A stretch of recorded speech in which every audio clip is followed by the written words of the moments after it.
What's happening, everybody? It is Thanksgiving 2018. It was like 15 degrees overnight. Obviously, as you can see, it's 23 right now. And we're going to go ahead and do a first cold startup of 2018-19 winter. Okay. Let's get some more fuel flow going in there. There we go.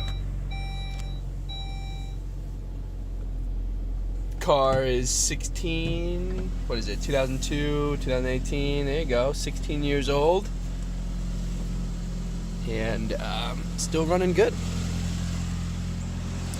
As you saw in my video right here, I put a new door handle on and a door actuator. So as you can see, it opens up really nice, solid.